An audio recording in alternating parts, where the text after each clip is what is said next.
What's up, guys? Iggy here, back bringing you another episode of the Zombie Solo Strategies.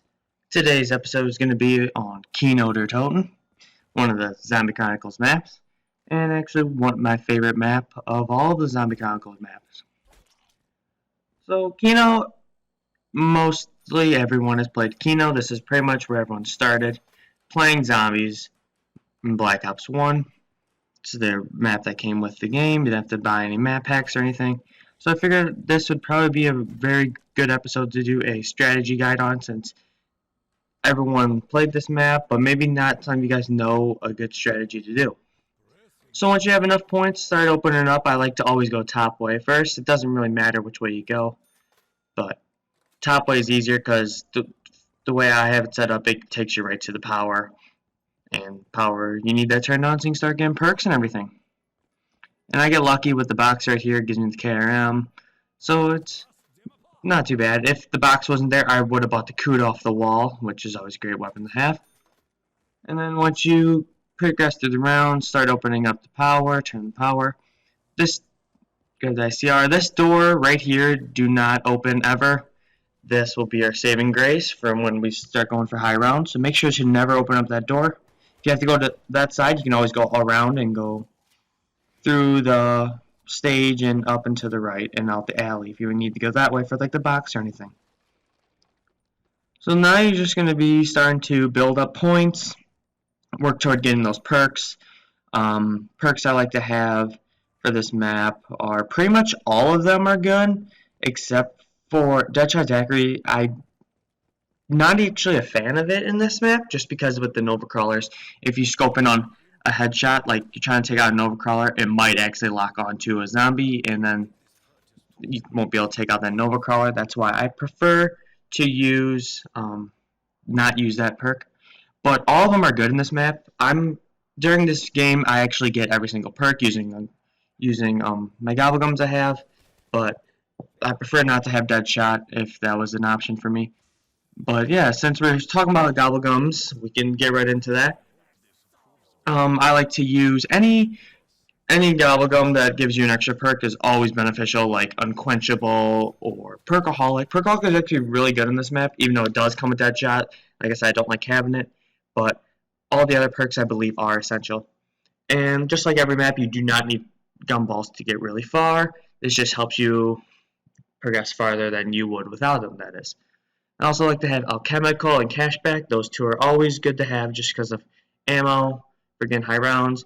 And then the last two I have on there, Fatal Contraption and then Dead of Nuclear Winter, just because spawns and nukes, which are pretty nice to progress through rounds faster, and also Death Machines are very helpful for when it comes to higher rounds where you're trying to save ammo.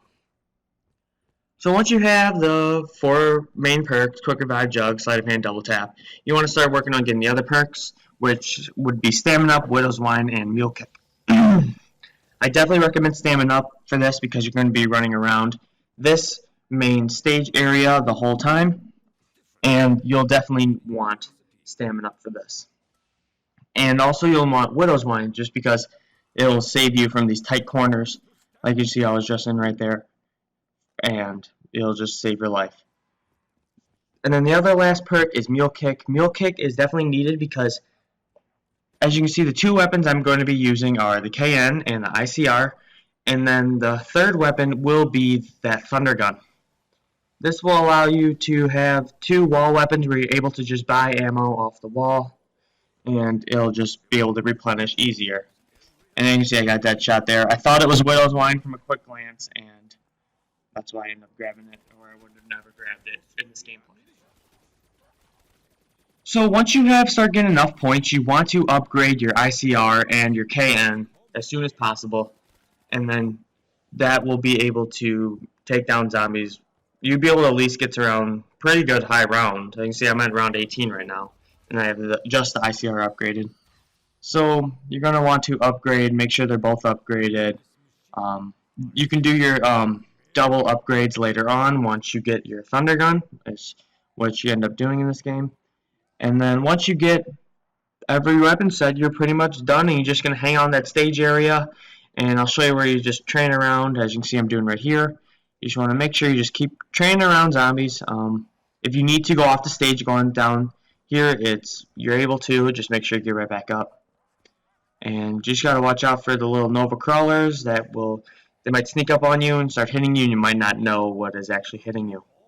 But yeah, once you start making a couple laps, you can come to this section and turn around. You can just start gunning on them because they'll all line up pretty good for you. That's why I like keeping that door closed, because they won't be able to sneak up from behind you. And then you see I got another unquenchable here, and this is where I'm going to get my Widow's Wine. Widow's Wine, like I've always said, one of my favorite perks of all the perks that there are. Saves you from so many times from dying. It's just an amazing perk. And you see again my last one here, again that Mule Kick. And Mule Kick is a hit or miss perk for me on many maps. Most maps you might not need it just because you can have that Wonder Weapon plus the Ray Gun Mark II. This map I actually do not use the Ray Gun Mark II just because I prefer to have the other two weapons, and I'll show you that in a little bit. But there's the Thunder Gun that I was talking about. So now that I have the Thunder Gun and everything, you want to go and upgrade that. Since it is round 22, it'll probably be very nice to have that upgraded. Just gotta link all the pad and everything. But yeah, with upgrading, with getting the double pack-a-punch weapons on your KN and ICR, it doesn't matter which one you have for these, but I prefer one to be Deadwire, one to be turned. You'll be able to see when I start, after I upgrade them, to see why I want those two and why they're the best. Deadwire, out of all the things, it comes the most often, and it's just great. You can take out hordes of zombies when they're all close together. It takes them all out. Turned is actually a really good one because like it says, you turn the zombie and then he'll just go off and start attacking all the other zombies around it. And with running a little like train around, and then that area by the door where it's kind of crammed, a turned zombie will be able to just sit there and take down all the other zombies. Then you can see I came back up because I did not get my Deadwire, and I get it right here. So I have Deadwire, turned, and a Pack-a-Punch Zeus Cannon, or Pack-a-Punch Thunder Gun, which is the Zeus Cannon. And then you're pretty much set for the game. You don't need to do anything else besides run around the stage. Make sure you have your alchemical, cashbacks, anything like that to save you ammo. Make sure you're using your death machines, nukes if you're using that. And that is pretty much all there is to it. So this is basically the strategy right here. You want to just keep dodging them, running around the outside of the stage area. Just keep going back and forth. And what I like to do with my Thunder Gun is if I get hit by Widow's Wine, that is usually when, like if I get hit and I do Widow's Wine's used, that is when I use my Thunder Gun, mainly just because you have the chance of getting those drops. And you see there's Deadwire, there's Turned. Make sure you're using both of them to maximize efficiency. And that is pretty much all you can do. You can be able to get to probably you can get at least to round 50 with the strategy if you are well equipped and everything is going with you. So yeah, so hopefully you guys enjoyed this video. Stay tuned for the next map, which will be Ascension in the Zombie Chronicle sequence. And I will talk to you guys later. And subscribe for me. Thank you.